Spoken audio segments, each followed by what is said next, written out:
Am I in your way? Right here? Okay. Am I right here? Yeah. Okay. Okay, I think we're actually, yeah, right. The only, I think I would like this cord to be moved just so that I don't trip on it.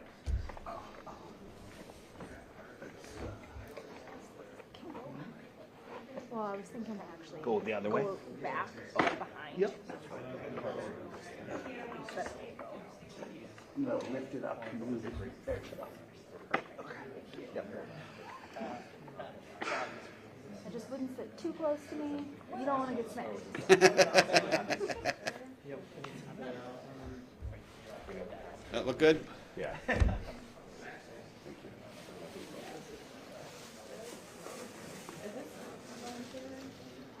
You might want to check with this shooter to make sure if they go to a wide shot, your head is Okay. You know what? Maybe I just shouldn't be here.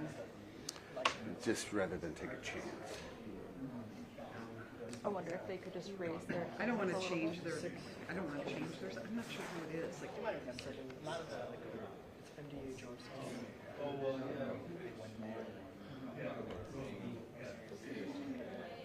I don't know, another camera. Yeah. I don't know if I want to take a chance.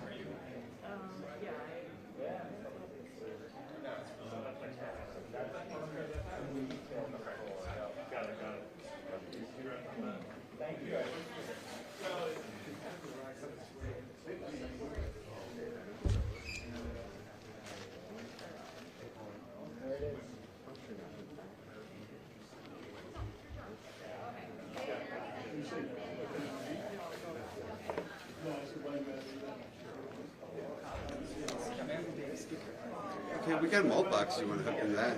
It doesn't hook up to, I need it up here. Okay. Sorry. No problem. It works. People might be touching the podium. Just keep that in mind too. Might want to take to this. I don't want it to fall down. All right.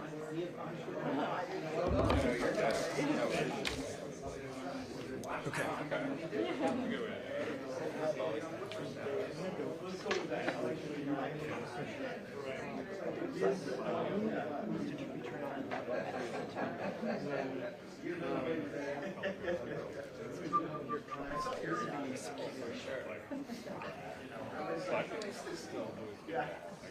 It needs to be secured because I don't want it to like. You could tape it on the other side, maybe. Like here? I was Is there a thinking. clip? Because this has a clip. Oh yeah, that. Oh, it I does. don't think it's good. Otherwise, we I've never seen one of those before, so. The Department of Natural Resources, they love this.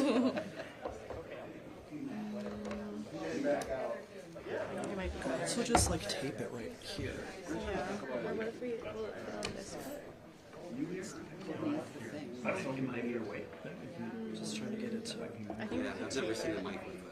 I think we could tape it like this. Yeah. We need to turn it on. Yeah. Should we turn it on the other roll that? No. So I think we have to turn it on All right. at the same time. Okay. Yeah, we're starting at 11:15 just to give. Yeah, we should be ready to go. The top button. Yeah. All right. You hold them. It says when. Great. So you can say something. Yeah.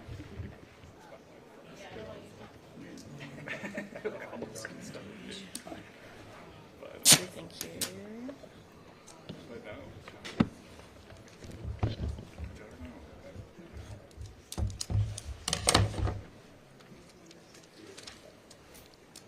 I'm really afraid it's gonna fall down. Good, how are you?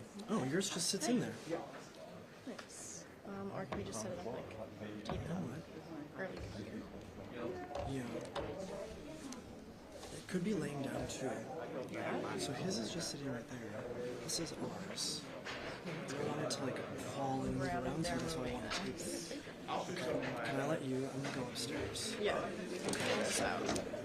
Yeah, so let's come to the street. So we get to-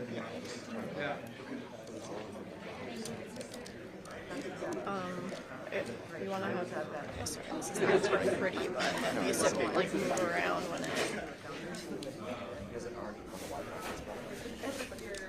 Oh my God. The in the box. This was what I was.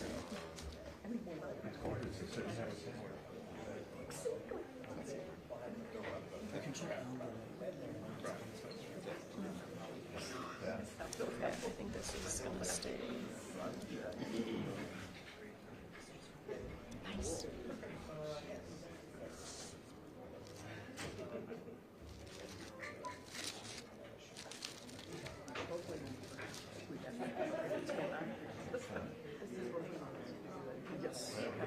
That old, never seen, never.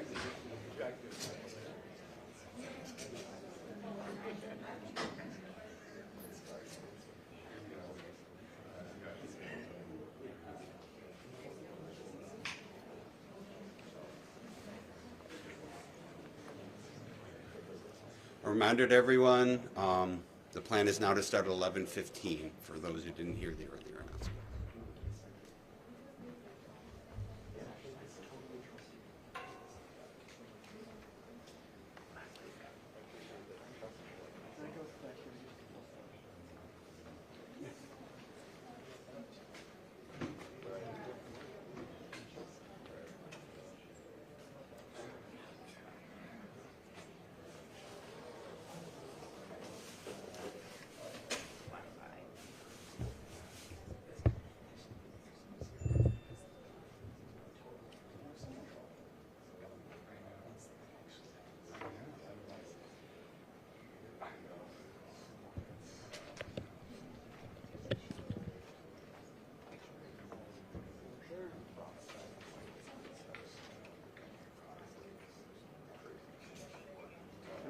Leave me alone. Goodbye.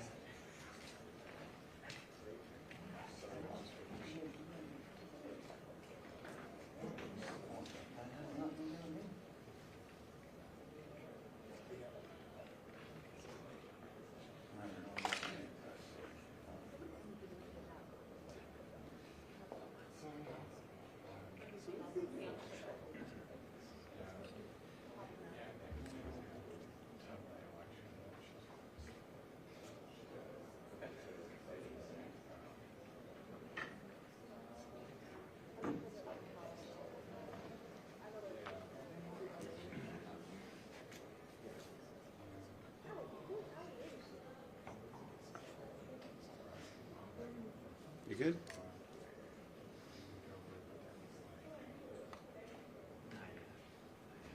Do you need an audio check? All right.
Testing, testing.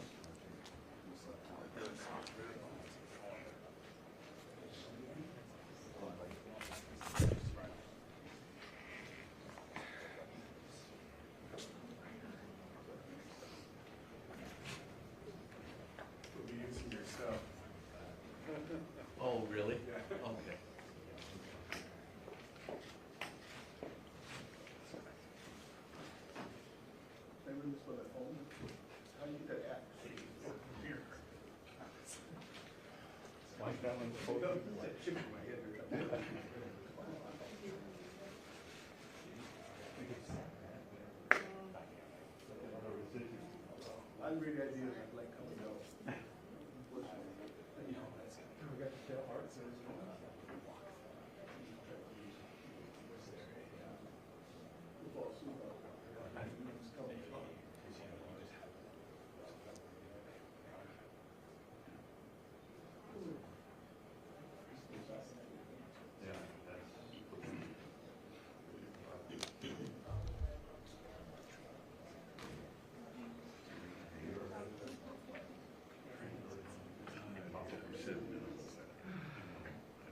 First you run all the cameras, you move on. Okay. You take it, you can argue up in the second hour. Look at little room so we get a nice eye. I think we can signals though, so wide against. So that. Extreme close.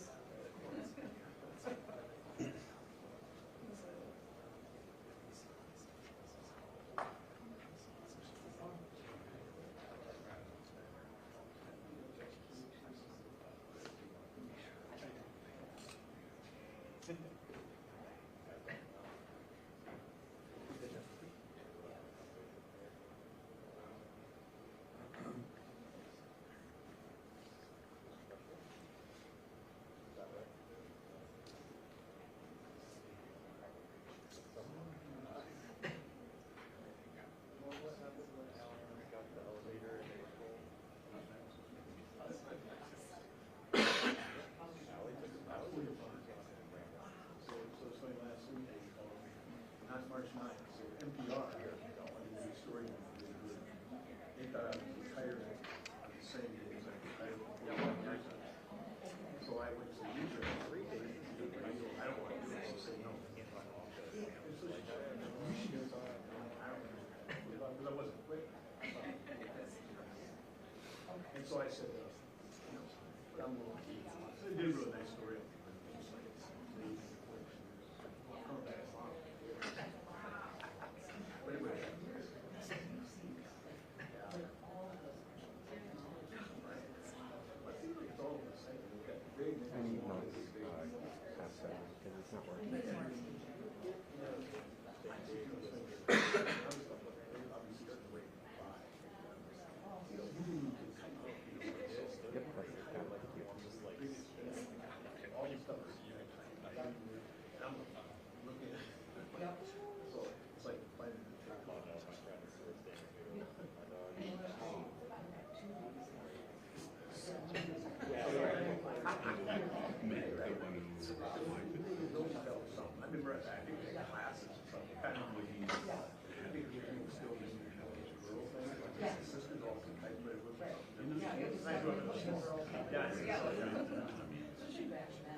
Type it into use. They're only been a little forward thinking.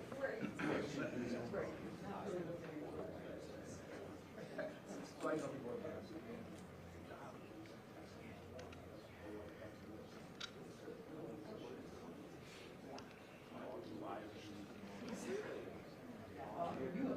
Just so you know, I'll be interpreting from this chair. Oh yeah, I'm not gonna sit there. I'm just trying to get this to work. I just don't want to accident. I'll move it back slightly. I guess all you got to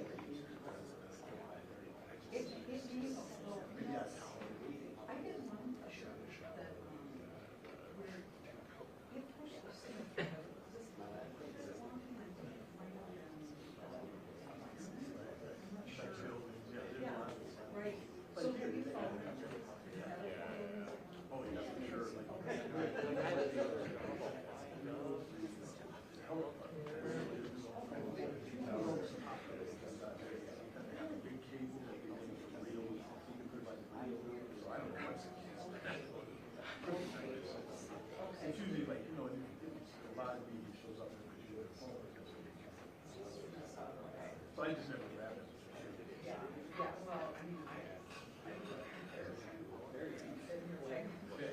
Right, that's what I'm saying. Like, who cares? Well, that's essentially it is.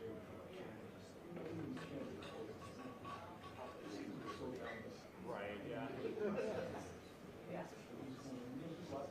I always say, you know, when they have something special, even though they kind of gave me the chance to say, I would say, I like the way it's So yeah. Troubleshoot it. right. I'm always good, you know, it's heavy, but once it's up and I'm moving it, he said, now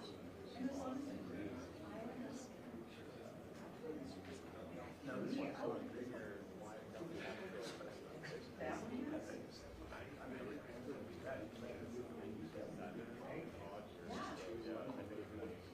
Hey, I am back up, but this time I'm up. I'm like before. That's how I started.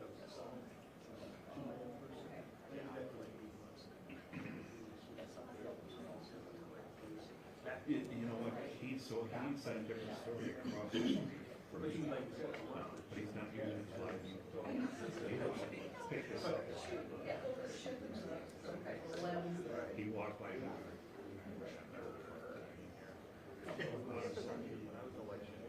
Very good. Thank you. I'll get it. Yeah, that's what I'm saying, I'm glad. I have a young daughter who started to do this, so she shoots and stuff, but, you know, she's very good, she grew up. She just started, she was very Columbia, now she's in New York. Is that for her? Yeah, for sure. Now, you know, she shoots, she's good, and she's dedicated, she's good. So it's perfect.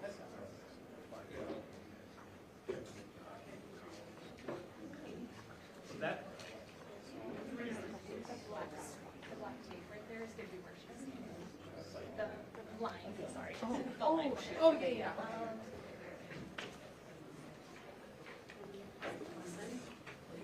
Yeah, we can be on this side because speakers can be on this side. But she's Yeah. Let's see over here. this is going to be the better. Along with that. So maybe, yeah, just fine, yeah. she's working with people in New York. You can also move them around. Okay, yeah. They can all figure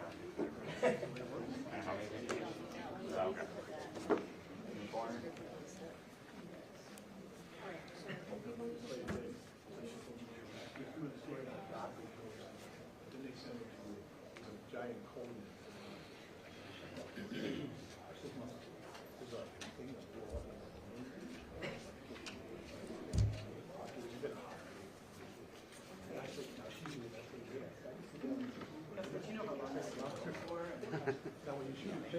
I imagine we've done.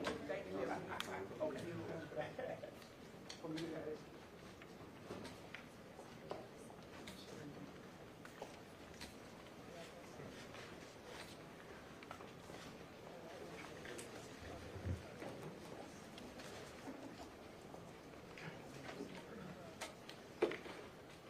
it on their way.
I forgot.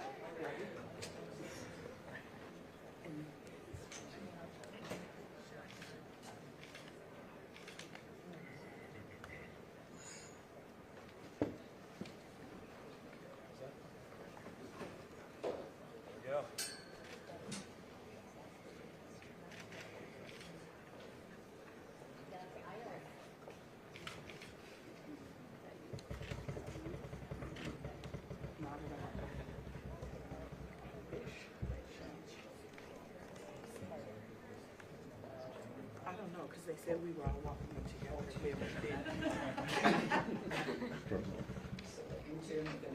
Yeah, probably shouldn't do that. With microphones, I probably shouldn't. They're just all in the hallway.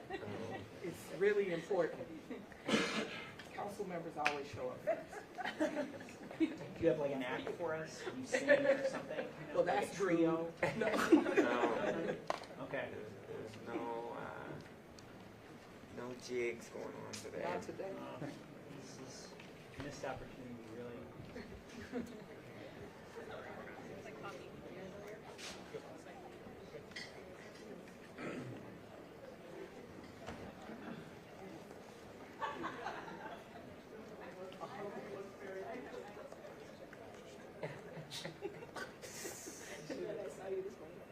It's me. I did it today.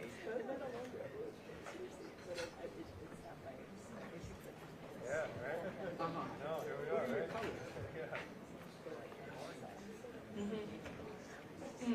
The orange is good.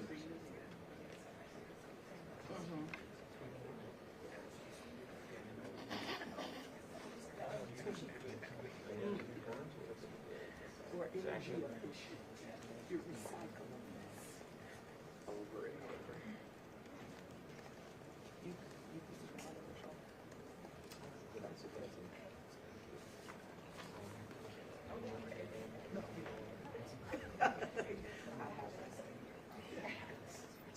Oh, yes, yes. Yeah. Exactly. Which is sad.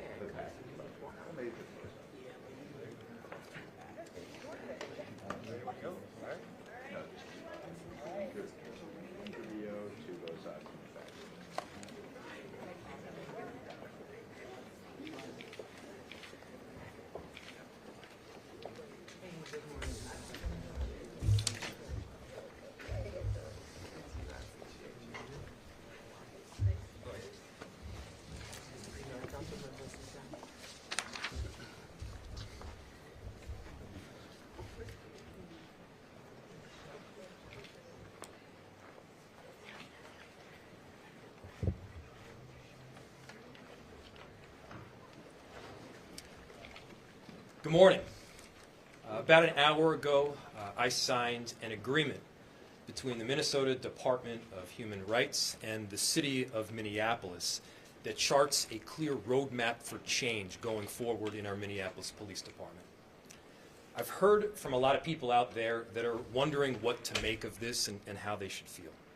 Is this good for police? Is it bad for police? Is this good for reform, or is it bad for reform? Well, I'll tell you what, this is a good thing for the City of Minneapolis. This is a good thing for the City of Minneapolis.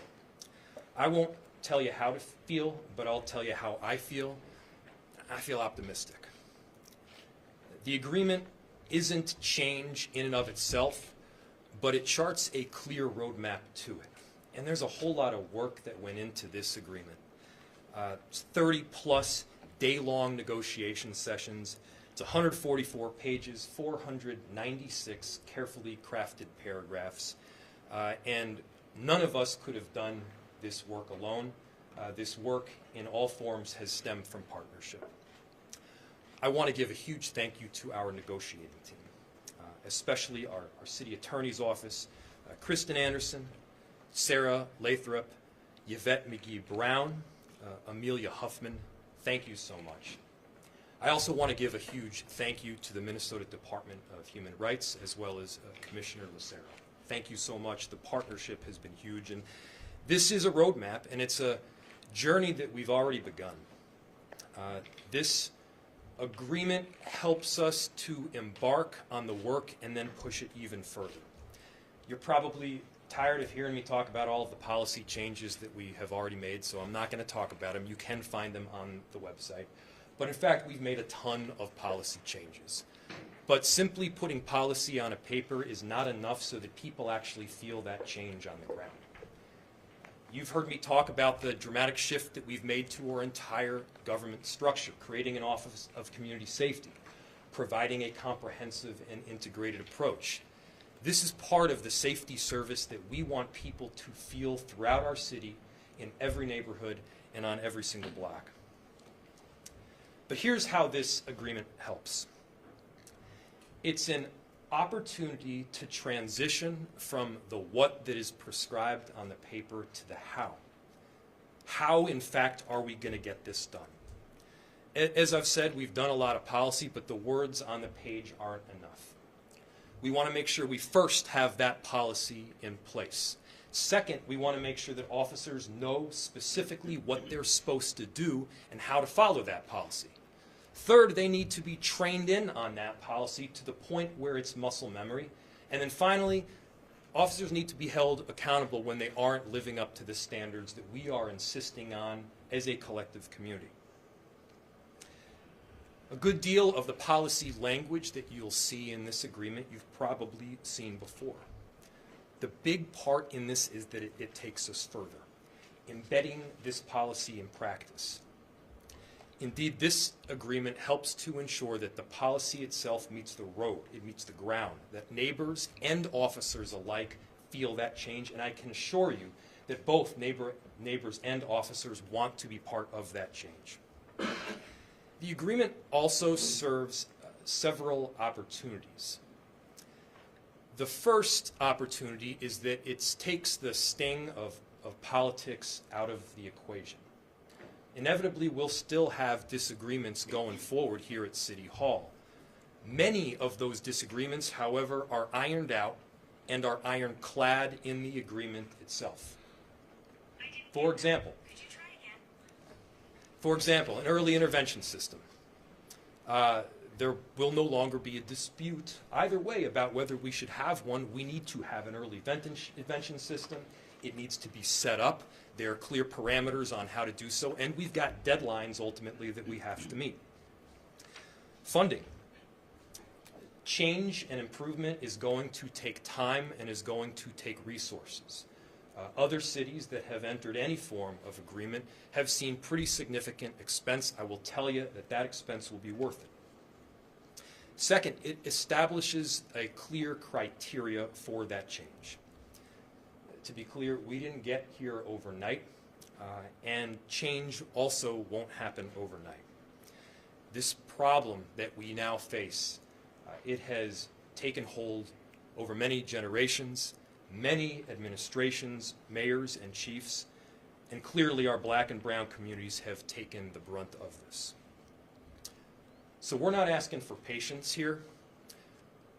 We are asking you to stick with us. And I'm talking to everybody. We're asking you to stick with us through thick and thin. There will be moments when some will say that this agreement needs to be pushed aside. I'm asking you to hold with this and hold us to it.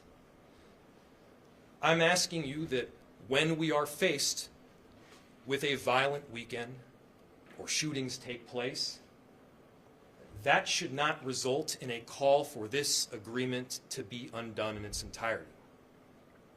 Officers will make mistakes.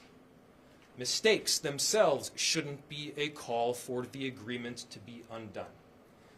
We need to make sure we're sticking with the plan, that we're working together, and that we are doing everything that we can in our power to chart that course for change.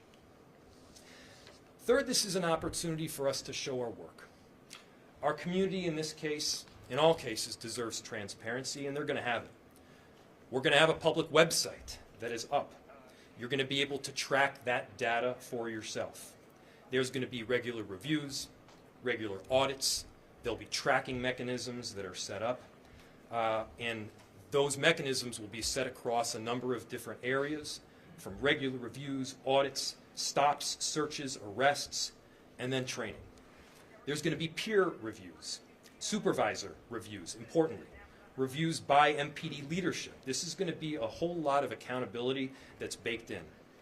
And by the way, all of these areas are going to be evaluated, not just internally, but by an independent evaluator. Provisions within this agreement will also allow us to track real-time some of these data that we see and make informed decisions based on it. And oftentimes we get sucked into the numbers and what the data means and what the data tells us, but then the way that data meets an interaction between a police officer and somebody in your neighborhood, people don't necessarily feel it. Behind every single one of those numbers is an interaction. Behind every single one of those numbers that we are going to be using to make decisions is a way to improve trust between our officers and the communities that they are charged with protecting and serving. So data won't just be numbers in a vacuum. They're going to be felt in every interaction. We'll also be tracking more complete set of specifics around FTO reviews, field training officer reviews. I'll tell you, this is critical. This is how our field training officers themselves are training in officers after they've already entered the department, after they've completed the academy. This area in particular is huge for changing the culture itself, and we all know that we need to change the culture. We're also going to be insisting on accountability for everyone, for our officers, for our neighbors. And one thing I know for certain here is that officers that have stuck around, especially over these last few years through a whole lot of difficulty, they are in fact really committed to this change. Officers that will be joining our Minneapolis Police Department want to be part of this new era, and we want to welcome them in to be part of it with us.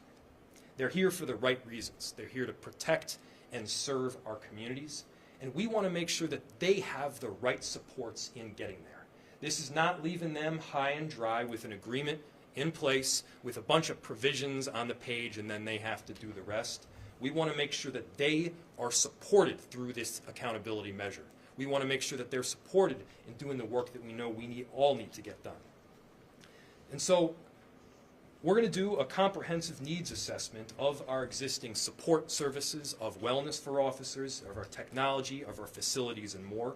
And depending on what that assessment shows, we're going to invest. We're going to provide resources to our police department to make sure they have what they need to be safe, to keep us safe, to keep them healthy, and to make sure that they are their best at work, that they're able to recalibrate between some of these very stressful calls, and that they're able to be their best versions of self. That is a huge part of it. Holding them accountable, critical. Also giving them the resources that they need to succeed, also critical. The city will provide a range of licensed mental health support services, including readily accessible, confidential counseling, stress management, officer wellness training. We're going to make sure that we're providing post-traumatic stress disorder service as well, and care, domestic violence, alcohol and substance abuse, anger management, and so on. We'll also ensure that these services are actually culturally specific, and that any officer who requests that kind of emergency counseling and service will receive it within 24 hours. You'll see a lot of paragraphs in a very long document before you. As I've mentioned, it took a lot of work to get to this point. But knowing that we've got a committed force, a committed commissioner, committed chief, council members, knowing that we have an entire enterprise that is behind being this change and making the difference, and that we've got a partner in the Minnesota Department of Human Rights to make sure we're checking off the boxes as we hit them, that will be critical. This is indeed a roadmap for change, and we have the opportunity to be on the cutting edge and to be an example, hopefully, that others will follow. So the world is watching us. And I know that Minneapolis will be held as an example for policing. We're ready for that. We need to lean into it, and we're committed to doing this work together. As I mentioned, all this work has stemmed through agreement and partnership, recognizing the wrongs of the past and charting a clear roadmap for the future. In doing so, the Minnesota Department of Human Rights has been a critical component and partner in that.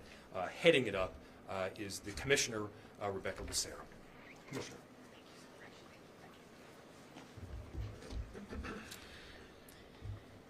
Good morning. My name is Rebecca Lucero, and I'm the Commissioner for the Department of Human Rights, the state's civil rights enforcement agency. Guess I want to go a little bit off script from what I intended to start with and actually just talk a little bit about George Floyd. He was murdered 1,040 days ago. It's been a very long time to get to this point where he should be alive still. We launched an investigation against the City of Minneapolis and the Minneapolis Police Department because it is unlawful for a city or a police department to discriminate against a class of people because of their race. And when our department finds civil rights violations, we seek structural transformational change. So today we have entered into this court-enforceable agreement. This is a legally binding agreement. It requires the city and MPD to make transformational changes. And importantly, everything is tied to and centered around organizational culture. It's tied to and centered around recognizing the humanity, recognizing the civil rights of community members, addressing race-based policing, and strengthening public safety. I want to start by thanking all of the community members who have been working on this for years, decades, generations. They've been through a lot of partnership with the city. They've done a lot of work on the ground, and it is because of their work that we build off of, that it is their work that we build off of throughout this. I'll talk about what we heard from community members and also from officers, but I just want to say that this agreement incorporates wholesale what we heard from community members and police officers all over. I, of course, want to also thank Mayor Frey, the Minneapolis Police Department, the City Attorney's Office, City Council President Jenkins, and City Council for their cooperation, their creativity, and their leadership throughout this process. I am grateful for the commitment to the hard work ahead. Minneapolis community members deserve to be treated with humanity, and this provides the framework, as the mayor said, the framework for lawful, non-discriminatory policing. It reduces unnecessary dangers for officers, and across the board results in better public safety for Minneapolis. So it was a little bit under a year ago, on April 27th, 2022, that I came before you to announce that the Minnesota Department of Human Rights found the city and MPD engage in a pattern or practice of race-based policing. That discrimination is in violation of the Minnesota Human Rights Act. The investigation found that this pattern of race discrimination is primarily caused by organizational culture flawed trainings, deficient accountability systems, and a lack of collective, sustained action by city and MPD leaders to change this organizational culture over many years, decades even. The findings emphasize that without fundamental organizational culture change, reforming the policies, procedures, and trainings will be meaningless. And so again, everything is centered around organizational culture change. When I met with you in April of last year, I told you we can change this, that we can choose different. And today, we are doing just that. This court-enforceable agreement sets a path towards a more just future for people of color, Indigenous community members in Minneapolis, and it will address race-based policing and improve public safety. There are 3 critical pieces for you to know about in this agreement. So first off, there's been work that's been done over the years, and so I want to be clear how this is different, because this is different than anything the city has ever done to strengthen public safety. This is a court-enforceable agreement, which is a powerful tool for change. We get asked a lot by many of you, what is a court-enforceable agreement? A court-enforceable agreement goes by a variety of names. It is a legal document. It is submitted to the court. It is submitted after the parties have reached a settlement, and once approved by the court, the agreement is legally binding and enforceable through ongoing oversight by the court. What does this mean? What does this mean in practice? It means that the city cannot walk away from this agreement. It is only the court who can and will end this agreement after the city reaches full, effective, and sustained compliance with the terms of this agreement. Unlike any previous effort to improve public safety in Minneapolis, and with the goal of making sure that Minneapolis can be successful in this work, this agreement incorporates independent oversight through an independent evaluation team who will support the city and MPD, monitor their progress, and provide regular public reports. The second thing that you need to know is that this is a long and challenging path forward. Changing a culture does not happen overnight, does not happen over a couple years, and this court-enforceable agreement sets the city and MPD on a productive path forward.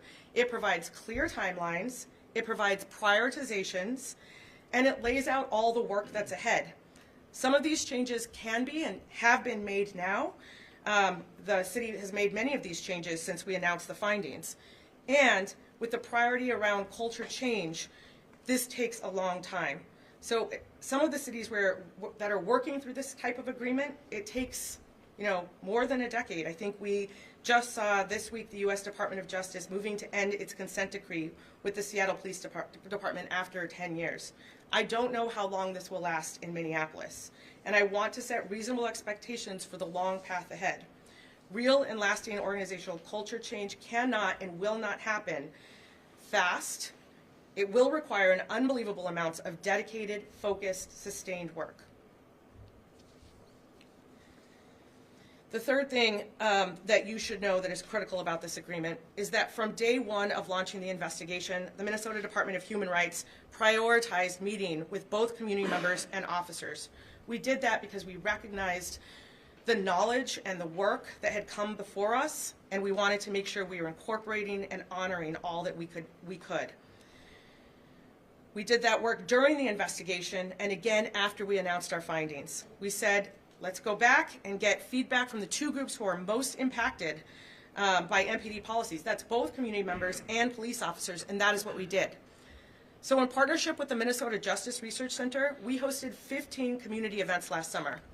Many of them were attended by city council members, by lots of community members, and this was just in addition to the ongoing conversations I had with many community organizations and community leaders. Humanity, that was the first thing that we heard over and over again. Community members shared that they want MPD to move away from a culture of violence to a culture that prioritizes humanity. This includes clear policies that prioritize de-escalation. I had the privilege of checking in with Buddy Locke this morning, Amir Locke's father. He asks frequently if there had been a sense of humanity around Amir. If he had been given that opportunity to have his humanity seen, would he still be alive right now? I thank Mr. Locke for his work getting to this point in this agreement. The second thing we hear from community members is around accountability. Community members shared that they want strong systems in place for accountability, which is essential to transparency and essential to building trust.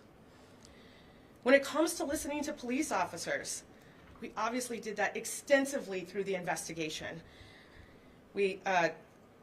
And then after we announced the findings, we worked with 21 CP Solutions to hold 15 listening sessions last summer at every precinct with officers of different rank and different assignments. Officers shared repeatedly that they need policies to be clear, that long and confusing policies do not set them up for success. Officers also shared that they want to be trained on those clear policies with practice, with hands-on training, with adult learning principles, and that needs to occur before the policies go into place. So again, both community members and officers can be set up for success. And officers shared that they need better support. That includes everything from comprehensive health and wellness programs to having a technology systems that interface, that talk to each other. So for community members and officers listening, this means that this court-enforceable agreement contains many provisions that are based on what you shared. Really want to thank you for your time and input with us throughout this process. So what is in this legally binding agreement? I'm just going to go over a few quick points here. It requires the city and MP to make transformational changes. Importantly, every provision in this agreement was agreed to by the city, by MPD, and by the Minnesota Department of Human Rights. So let's start with clear, effective policies, because as we heard, clear, effective policies build community trust, provide non-discriminatory policing, and reduce dangers for officers. In our findings, you may recall that MDHR found that MPD officers use higher rates of more severe force against black individuals compared to white individuals in similar circumstances, so apples to apples situations here.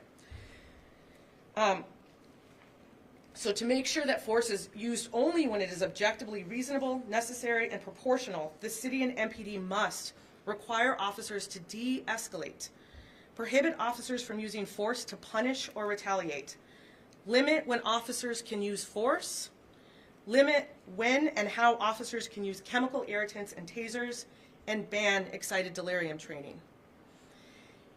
In our findings, the Department of Human Rights found that even when comparing similar traffic stops, again, that apples to apples comparison, MPD officers searched black community members or their vehicles during traffic stops almost 2 times more often compared to white individuals, again, in those similar situations. And the alleged smell of cannabis or marijuana is a justification relied on to complete a search of people of color.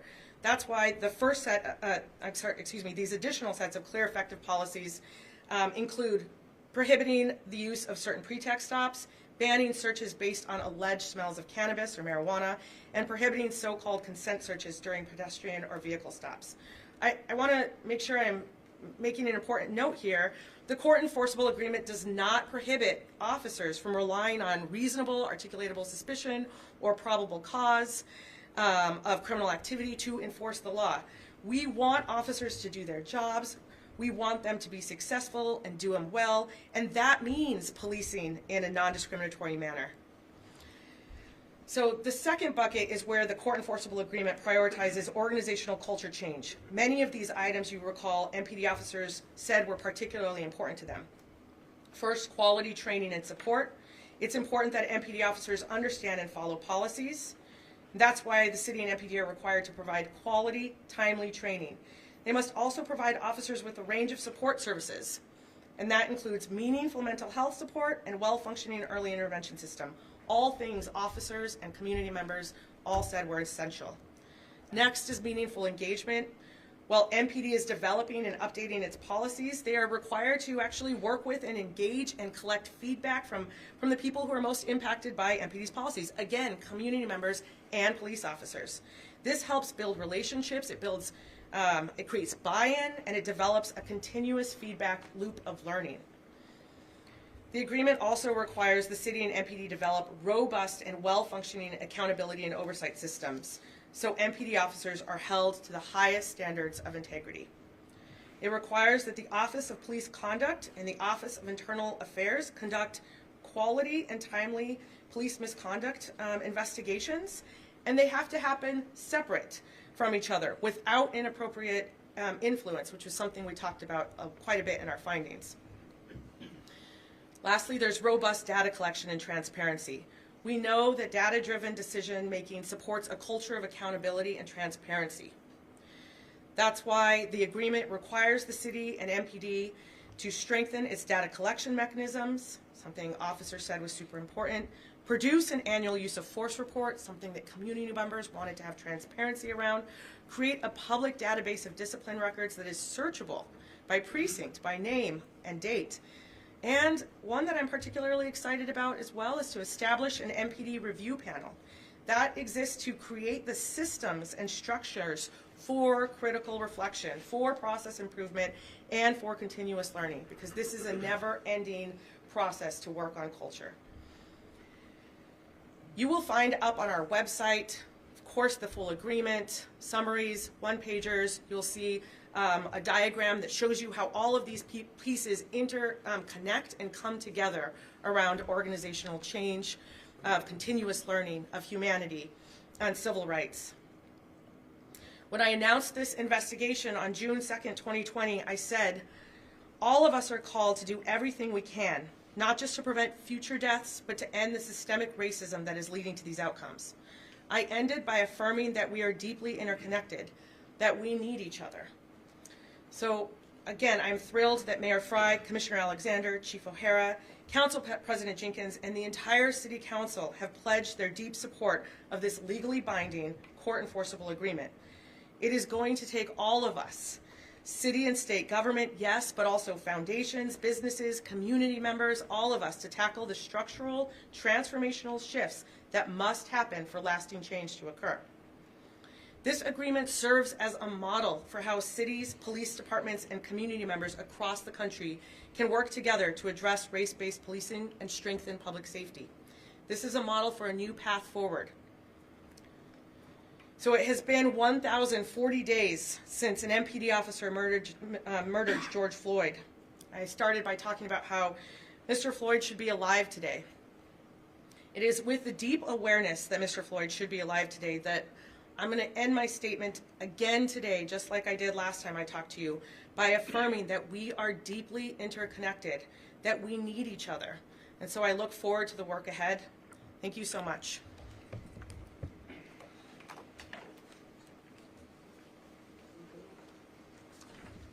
Thank you, Commissioner. Indeed, George Floyd should be alive today. With that, I will bring up our Council President, Andrea Jenkins.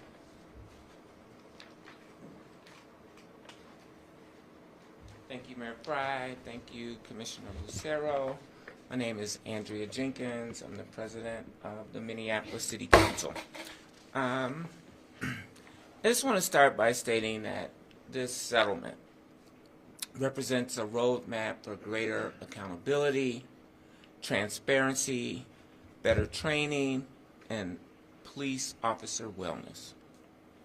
We've begun the work to implement changes in conjunction with the Minnesota Department of Human Rights findings and to restructure our Office of Community Safety and how we respond to public safety issues. We have a lot of work ahead of us. I want to start by thanking city leaders, including Mayor Frey, my city council colleagues, some of whom are here with us today, council members Vitow and Council Vice President Palmisano. I want to thank Commissioner Lucero, Chief O'Hara, the City Attorney's Office, and all City of Minneapolis staff for their collaboration, engagement, and commitment to this agreement, this court-enforceable agreement, and the commitment to the work ahead. Today is about community, especially our black and brown communities, and how we're going to better serve them. Today is about how we're going to build a more transparent, more accountable, and more equitable police department. While much of the work to date has been technical and legal in nature, our community has remained a priority throughout this entire process. And as we have been reminded by Commissioner Lucero, this work was initiated by the death, the murder of George Floyd, but not only George Floyd, but by so many other community members that should be alive and here with us today. We understand that this agreement will impact every facet of our community. And that's why it's important that we're not just doing this work for you, but we're doing this work with you. We need the community to be engaged in this process. But in order for this to happen, transparency and accountability are required. The City Council, the Mayor, and MPD have been working hard to ensure that these values are embedded not just in our words, but in our actions. As we move forward, you will continue to see this important work continue. In the next few months, the city will be creating a public web page in addition to the web page that Commissioner Lucero talked about, to receive comments from community members surrounding the MPD's policies and practices. This will also offer a chance for residents to share their thoughts on what is going well and what they'd like to see improved. The city will be holding public engagement sessions to discuss the police department's goals, visions, values, and policies, and to get feedback from our residents on how to best continue collaborating and moving this work forward. As policies are revised at MPD, you will know.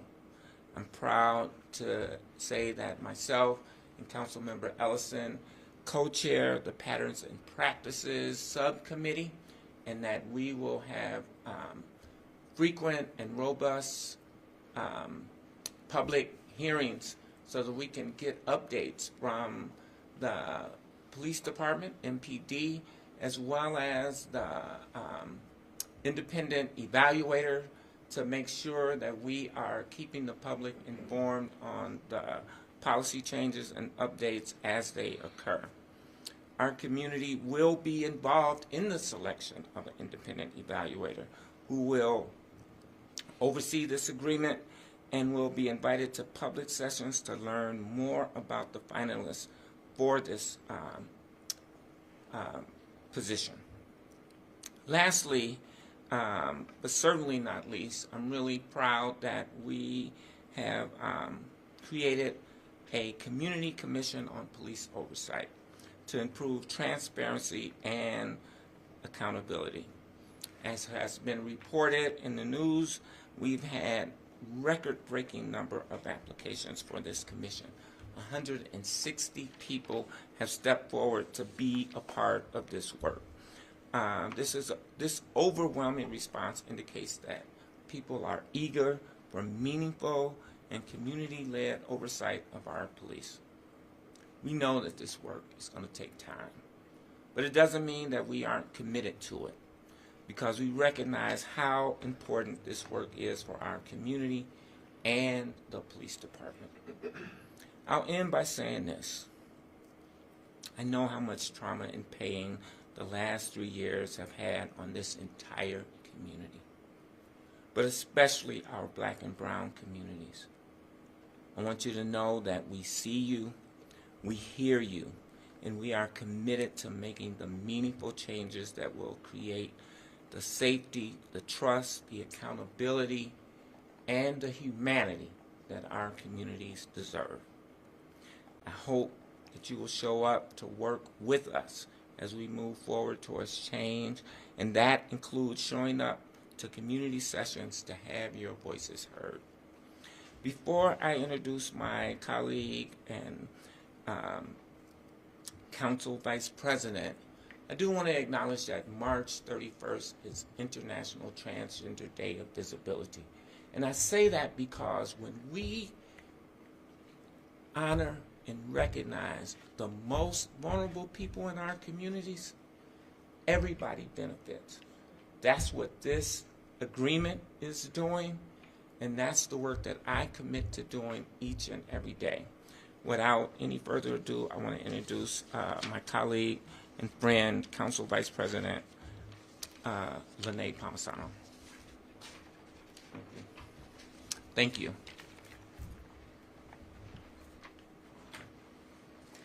Thank you, Council President, for your leadership on establishing our Community Commission on Police Oversight that is a part of this NDHR agreement. I'm looking forward to working with all of you as we step into this work. While today's agreement is a milestone, it's going to be one of many, and I'm really eager to get started.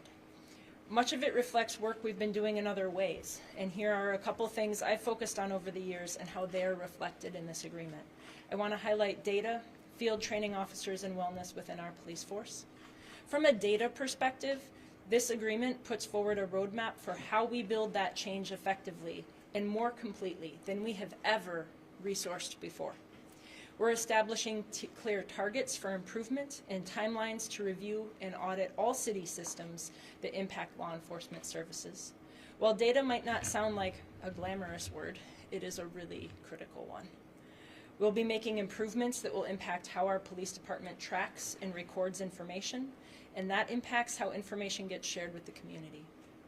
It will require significant investment in new IT infrastructure, including new data collection, management, analysis systems. And this is how residents will track our work, and this is how the public can hold us accountable. In terms of field training of officers, in the past, the model for preparing our officers for field work was lacking. The field training officer FTO position was a part-time role that relied on volunteers and self-selection, and that led to inconsistent training. The minimum standards for an FTO weren't clear, and they lacked clarity on who should not be an FTO. It lacked transparency for our trainees and what they should expect to be provided to them. In short, the whole program lacked transparency and firm expectations. Since our audit in 2021, which revealed these deficiencies, we've been working to address our shortcomings. And for over a year, we've worked to instill the clarity and expectations that this program needs and is essential. Clarity on what our trainees should expect, what our FTOs should expect, and what the public should expect when we train our officers. Moving forward, we will be documenting every step of a trainee's time in this program. We will better identify opportunities for improvement early and often. Our officers will receive the best supports possible for achieving field readiness status. Another important part of the work we're going to continue doing, and others have mentioned this going forward, is providing full comprehensive support for officer wellness. We know that mental health is health, and it's crucial that our police officers have the support and resources they need to be able to do their jobs effectively and efficiently. With this agreement, we are expanding how we provide treatment and preventive services to our officers so they can bring their best selves to this job. When our officers are taken care of, it allows them to be able to better take care of our community. We will be providing access to a full spectrum of licensed mental health support services, a comprehensive annual wellness plan, and regular audits so we are ensuring our officers' needs are being met. Over the last 3 years, we've talked a lot about how we're going to shift the culture of MPD. Building a city that supports one another and provides this kind of care that addresses the trauma that officers experience is one way to start that shift. I'll now turn it over to our City Attorney, Kristen Anderson.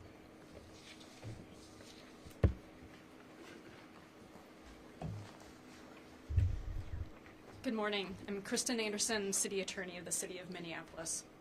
As a resident of Minneapolis, I have a vested interest in ensuring that our city is committed to building community trust in non-discriminatory constitutional policing.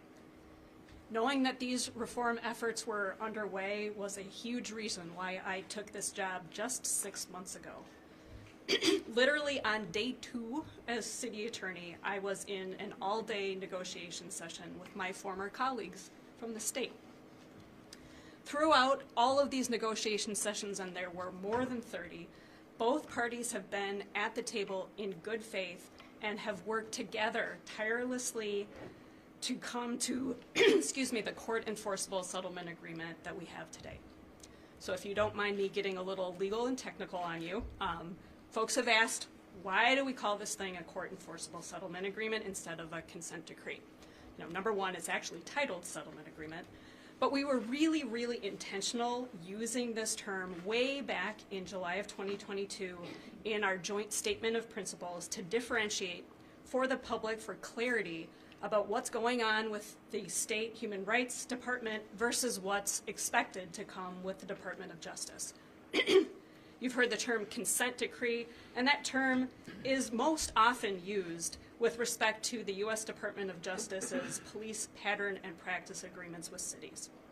In that joint statement of principles, MDHR and the city intentionally used the term consent decree to describe what may occur in the future between the city and the U.S. Department of Justice. And in contrast, we use the term court-enforceable settlement agreement to describe what MDHR and the city would negotiate to resolve MDHR's findings. In that joint statement, we were also very intentional to account for any interaction that would occur between this MDHR settlement agreement and a potential future Department of Justice consent decree with really two important things. Number one, and these are reflected in the settlement agreement itself, number one, that if we wind up in a consent decree with the Department of Justice, MDHR and the city have agreed that we will come together and modify the settlement agreement if necessary so there are no conflicts between a DOJ consent decree and the MDHR settlement agreement so that we're not coming and going at the same time. And then the second really important point is that there will only be one individual or entity to evaluate compliance with both agreements, one monitor.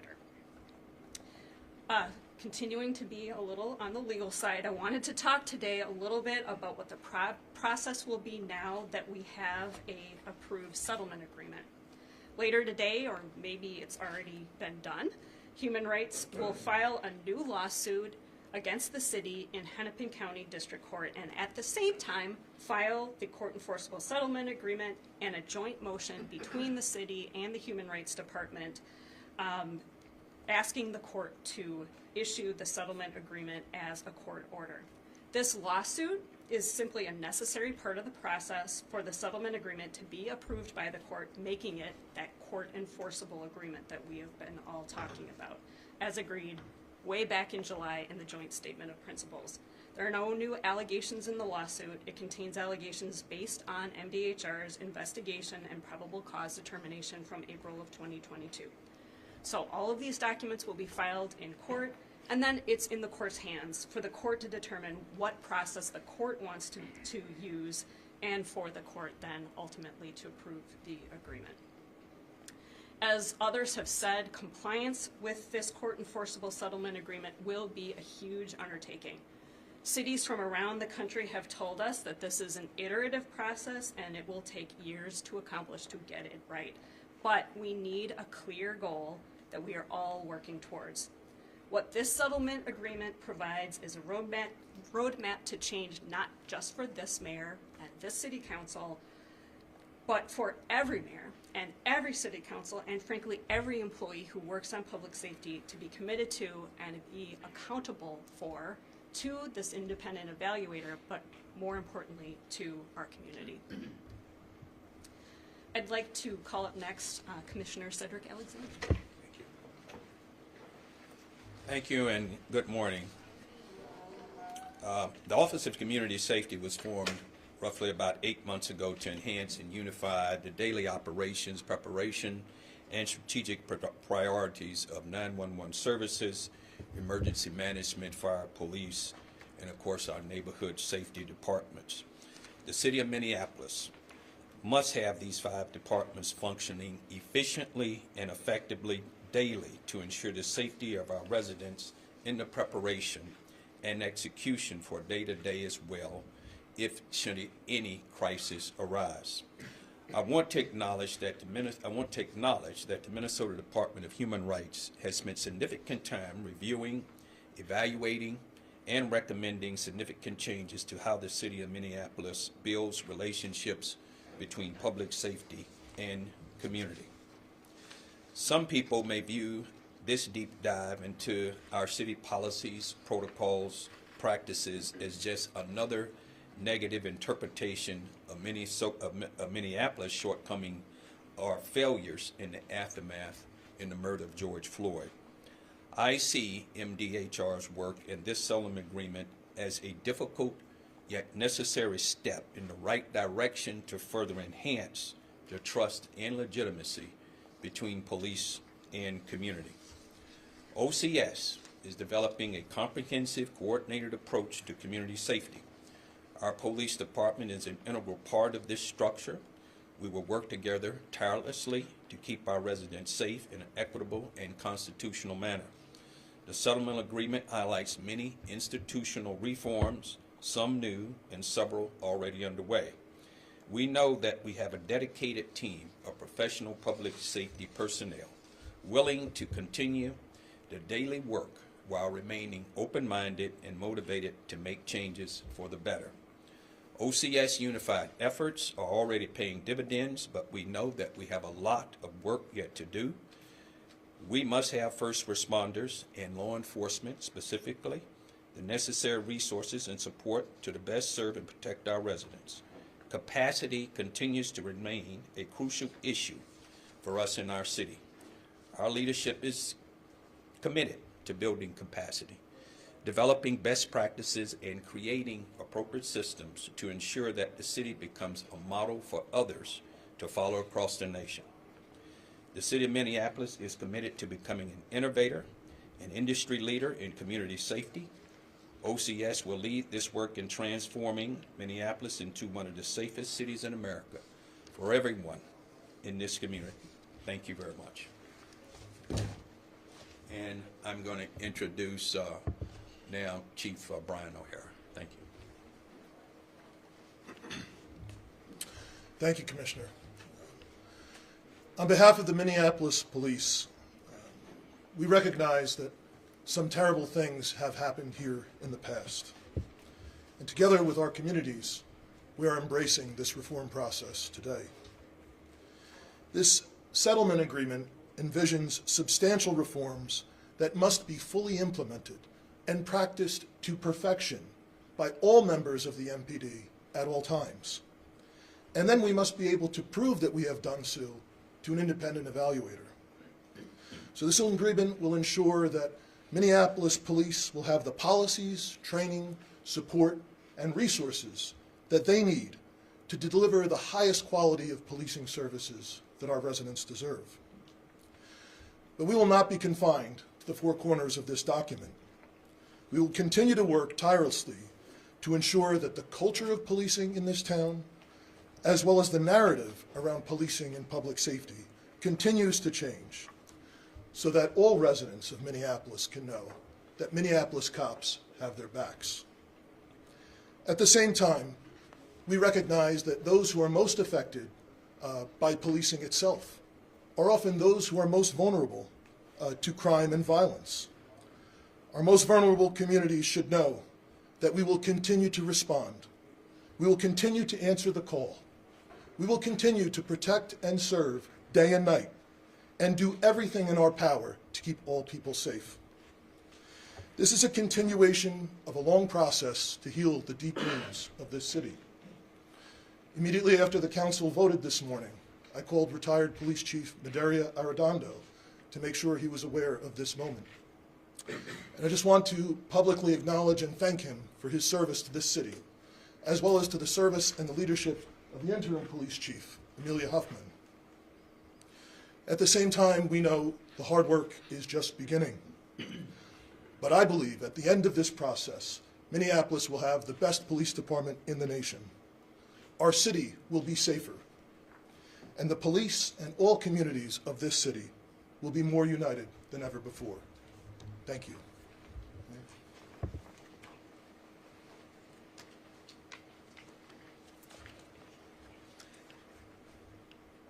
So I think it's clear that the murder of George Floyd was the final straw that led to this investigation. But this investigation, as has been stated repeatedly, is about a pattern practice over more than a decade.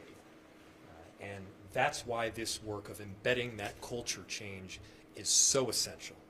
Not just words on a paper, but making sure that every interaction has changed and that we are doing right specifically by our black and brown communities. And with that, I'll open it up to questions and or pass it off to others. Yeah, Mayor Frey, can you and Commissioner Lucero both address these covert social media accounts which are meant mentioned, but only briefly in the agreement. Have you, I know there's dispute over this in negotiations. Can you guys just say clearly, is there a, do you both agree that the allegations as they appeared in the original charge were accurate?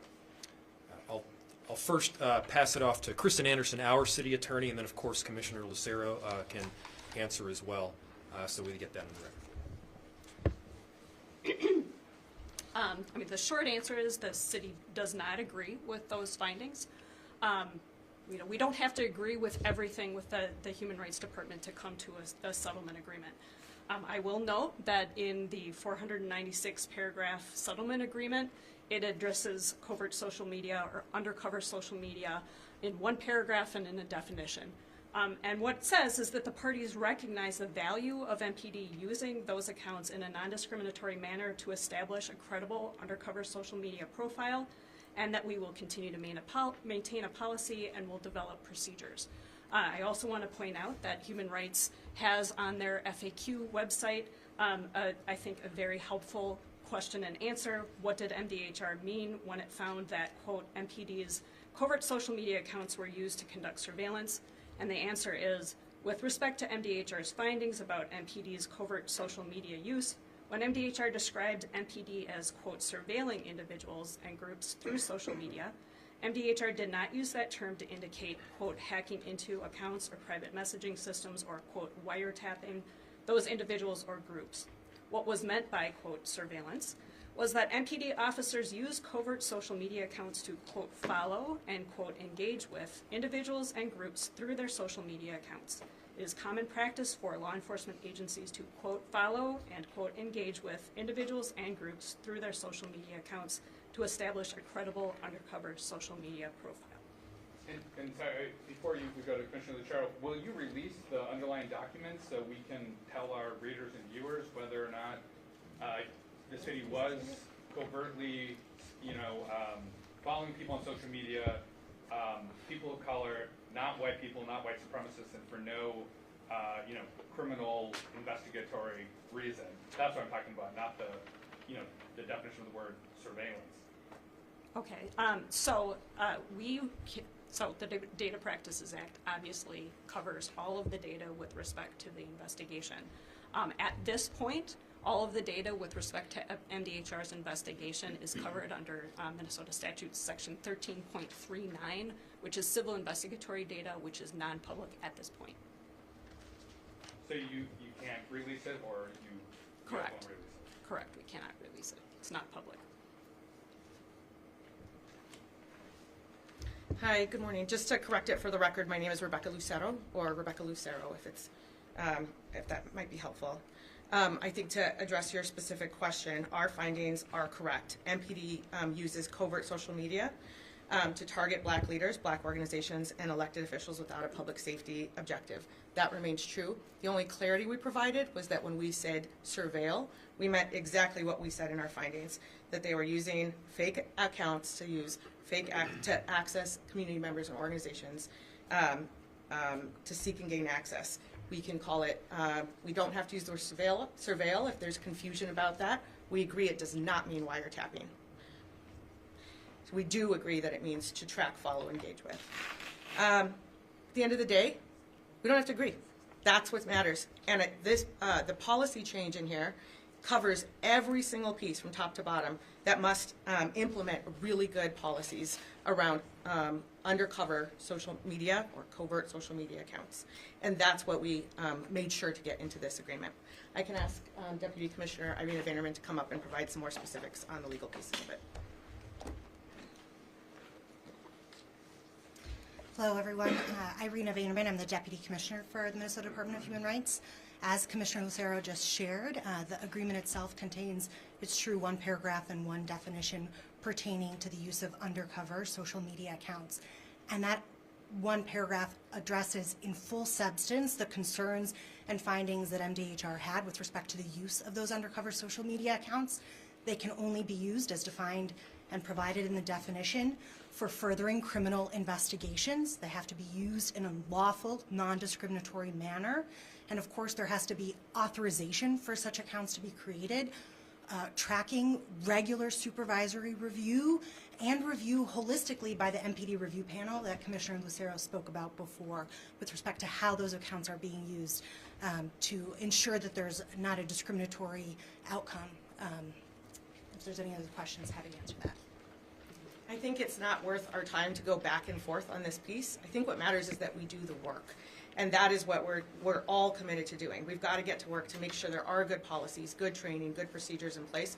And that is what the agreement lays out in detail throughout. Why is the city not admitting wrongdoing in the agreement?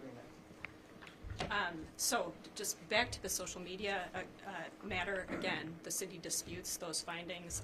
The evidence that was presented to us, I just don't think shows what MDHR thinks that it shows, but we'll just dispute that. And to that question, the legal agreement, again, we don't have to admit to all findings, and in fact, it's a typical term of a settlement agreement that that there is not an admission of liability. We can come to an agreement as mutual parties to a negotiation because we want to resolve these legal claims.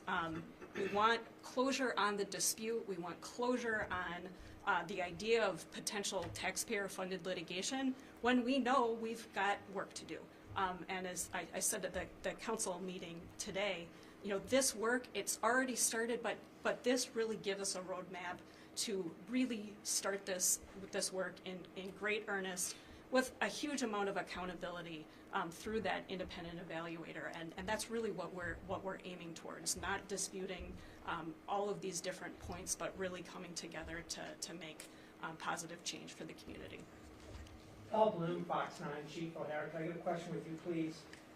Talk to me about training the staff. Obviously, we know work's been done, since Floyd over the last couple of years, but some big changes. Traffic stop search, marijuana, broken taillights, FTO.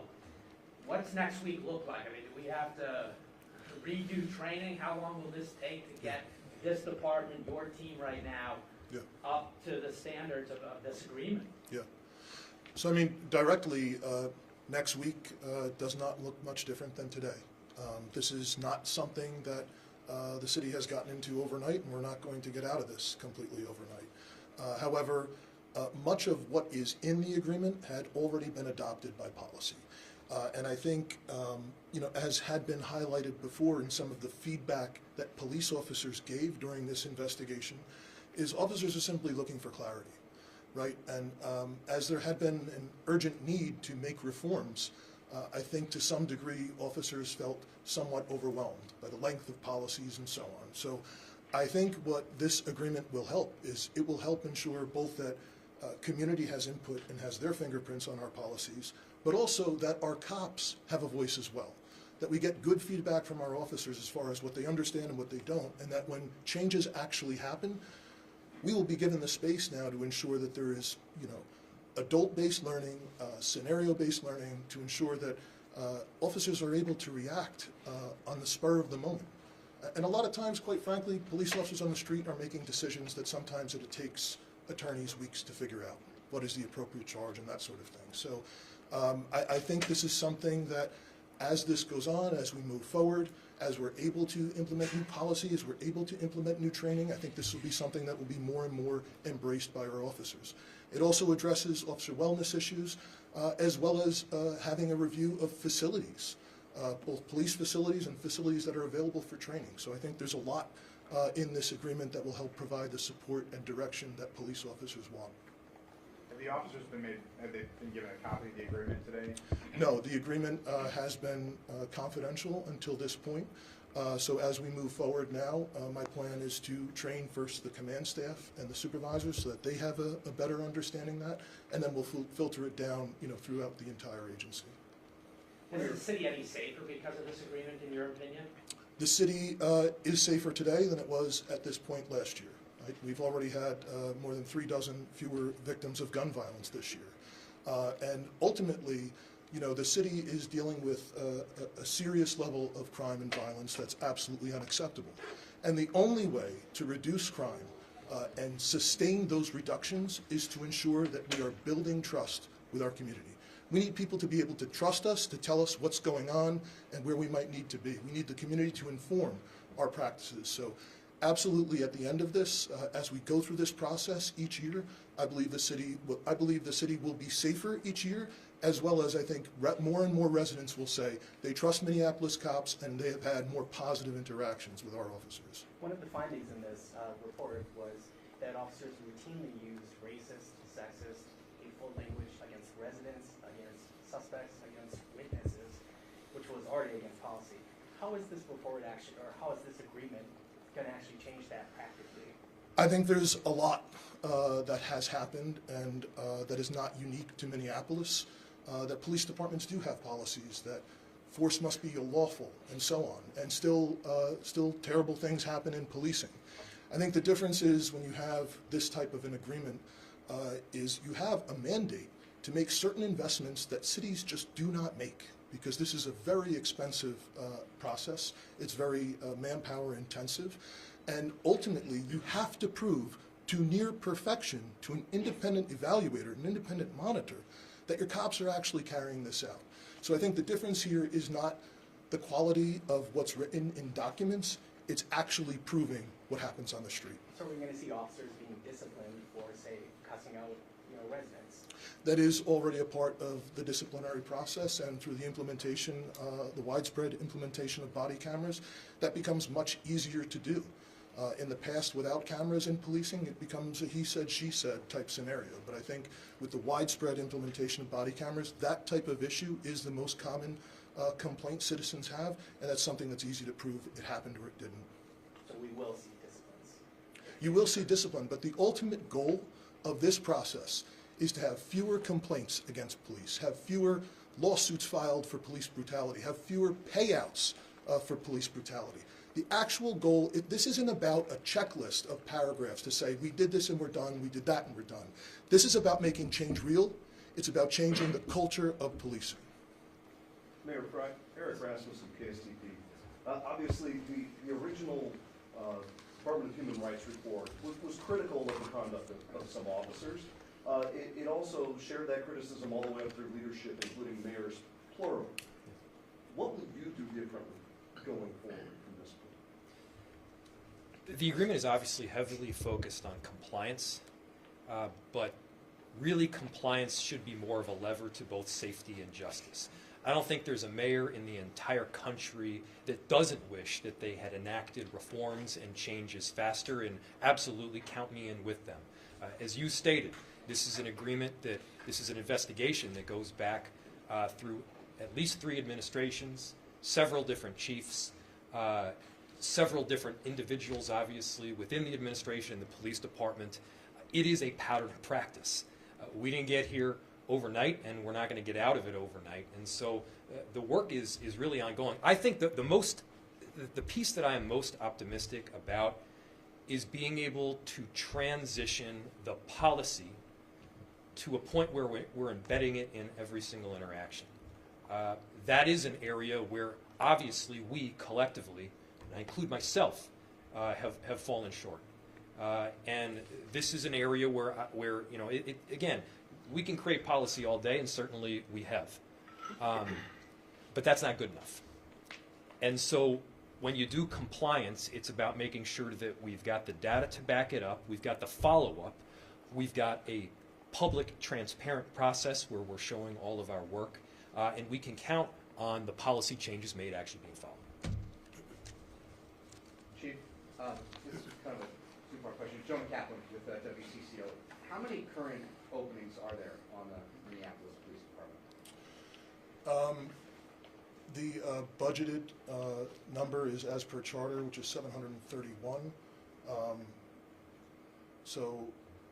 As my math isn't that good off the top of my head, we're somewhere around 580, so whatever is the difference. So that's a significant number. What does recruitment look like from here?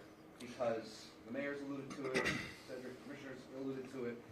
This puts pressure already on a police department that, for better or worse, is fighting perception of negativity. So what does recruitment look like from here, and how do you solve that problem with this? We've already seen an increase in applications to the agency, and we've already had a number of inquiries from people who previously worked here inquiring about coming back. So there already has been some change, some better feelings around policing in the city. And I know the mayor and the commissioner are working on a plan to further incentivize to open that up. As well as we've been working with the state legislature to create some additional pathways in hopes of bringing more folks from the city into the police department to make it a little bit easier for people from city with different experiences to become police officers.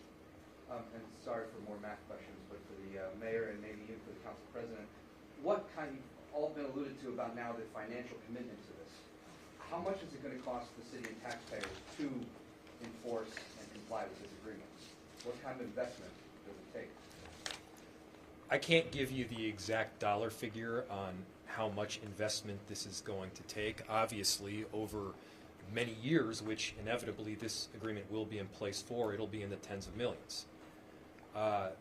If you look at other cities, a huge portion of the cost comes in the form of IT investments, data information and sharing investments, and I think one of the most critical pieces is an early intervention system. You know, I'm going to get a little bit technical here. It's not like, you know, given the scope of the issue and what we need to do to improve, it's not like you're just going to be able to buy one of these things off the shelf like a Microsoft Word. You know, you got to be able to make sure that it's tailored to the unique needs of what we're seeing and also the specifics that are within the agreement itself. And I'll tell you, it's going to take time. This is one of the most important pieces that we're going to be working on, and that's just limited to the IT. On top of that, there are personnel additions that will inevitably need to be made to make sure that, for instance, supervisors are also supervised. We're going to need to make sure that training investments are made to make sure that the field training officers and the supervisors themselves are trained in on best practices and then are evaluated to make sure that those best practices are being followed. Long story short, this is no small undertaking here. There will be significant investments. Can I give the exact dollar figure now? No, I can't. But certainly you can look to other cities to see the general expense. Follow up on that. How much money this year and next year? Do you, like, is there money already in the budgets for improvements? As part of my budget proposed for 2023 that we allocated in 2022, I believe there was about $2 million that was set aside for the initial investments. I am not confident that that will be enough. If we need more, certainly we will make those allocations. But there's only so much money to go around, so I guess what should residents and taxpayers be prepared for in terms of tough choices that you and the council are going to have to make? I'm a mayor, and as mayor, you deal in the business of reality. The reality is that we will have tough choices to make. The benefit of this agreement is many of those choices are already made. These are commitments that we have made. These are goals that we have committed to, and I think we need to get the job done. Yes, please. Please correct me if I get any of those down. You got it right. Thanks. I'm Millie Kruger, Budget Director. So as we plan to meet the goals of the settlement agreement, we will be leveraging existing assets as well as asking for additional funding. So as the mayor just talked about in the biennial budget that was passed in December, there was around $8 million of funding to expand personnel in the city attorney's office, personnel in the IT department, as well as increased funding for alternatives to policing programs and violence prevention programs. So that money is already in the budget. We also have an additional $2 million, as the mayor discussed, to handle any needs that come up between now and the next budget process that are urgent and related to fulfilling the goals of the settlement agreement. So that's the plan we have in place. Commissioner, you talked about the impact of a court and how that kind of adds the teeth. If there is a dispute, I imagine, or if an inspector finds something wrong, this is when you would file a motion that maybe the city would be held in contempt of court. How does the process work in terms of enforcing this? And what does that mean? Are there monetary penalties? How does it work? Yeah, thanks for your question. I just want to start real quick by mentioning that discriminatory policing is incredibly expensive for the city. Not only does it cost us many millions of dollars in settlements, it literally costs people their lives. And it messes with the legitimacy, trust, and cooperation that's needed for success for our city. So discrimination is expensive, and that's what we need to end. When it comes to what's next here, I want to be really clear that the Minnesota Department of Human Rights will be on the ground with the city and MPD through the entire process to make sure that we are looking at everything ourselves, that we are working with them and helping where we can on policies. We will attend every single training. We are there to make sure that they can be set up for success. This whole process is about success for the city. We are better when the city is successful, and that's why the independent evaluators are experts to provide that technical support. That is why we're doing that. And yes, if there are disputes, we will first work that out. It could go to the court, but that's not what this is designed to do. This is designed to move forward. We recognize it'll take time. That is why there's clear deadlines, clear framework, clear prioritization, because all of this stuff has to be done holistically. Where does your expertise come on the policing side of things? Like putting you inside with, chasing down these juvenile carjackers. How does that help? I don't mean to say it so crudely. I'm just curious, what is your policing expertise to sit in and know sort of the policing side? I get the human rights side, and I get the human treatment side. I'm just wondering more on the policing side. I just wasn't sure if you were suggesting that we were in a car at that point. So we no, are. You said you're there throughout, right? On the ground, reviewing policies, reviewing, and so just want to clarify that point real quick. So we do have pretty extensive policing experts that work with us every single day. So we mentioned already 21 CP policing. Those are experts from around the country, many of them former chiefs. They are very respected, who are work with us all the time to make sure that we're getting this correct. Question for the city. I am wondering, what is being done to ensure the evaluator is independent of the city and the DHR, especially since the evaluator will be hired by the city? So there is an actually very exhaustive process on selection of the independent evaluator baked into the settlement agreement itself. So it is true that the independent evaluator will be on contract with the city. It's a mechanism for paying the independent evaluator. That's got to happen somehow. But the entire settlement agreement maps out, what the requirements are for the RFP, what the qualification requirements are for the independent evaluator, and MDHR and the city will come together. We will review all of the responses from the applicants and come together with a list of 3 finalists, which then part of the RFP requires them to actually go out into community and give public presentations in at least 2 places in the city so that we can get some feedback from the community about the selections that we're making. And then based on all of that, MDHR and the city will come together and make a decision jointly on the independent evaluator. There is a provision in the settlement agreement that if for some reason we can't agree, we're going to choose lots and do strikes. I don't think it's going to come to that. We know that there are entities, firms out there that do this work and do this work very, very well. We've got patterns across the country of independent evaluator, and it's not going to be one individual. It's going to be likely a firm with many different individuals. So, I mean, all of these things are mapped out in the settlement agreement. We have time for 2 more questions.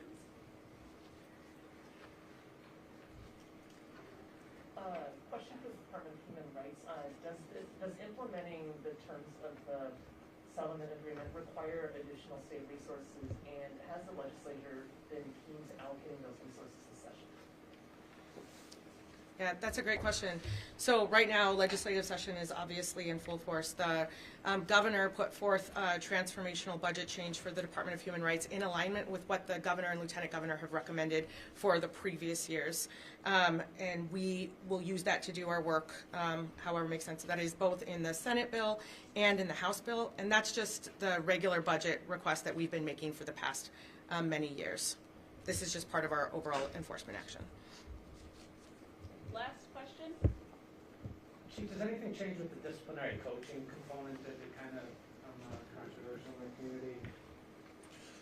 No, the disciplinary matrix remains in effect since its last revision, which ensures that only a specific types, the lowest levels of infraction, are eligible for coaching. But beyond that, no. What might be helpful to clarify, I'll just echo that, and just provide the clarity that it is not appropriate to coach on anything that is police misconduct. And so under this agreement, you can no longer do so, and the chief is referencing some changes that have been made and making sure that that continues to occur. There's nothing wrong with coaching per se. What's wrong is when misconduct that should not be used for coaching is used in that way. So this agreement eliminates that, and it also does require a redo to the discipline matrix and a reset. All right, thank you, everyone.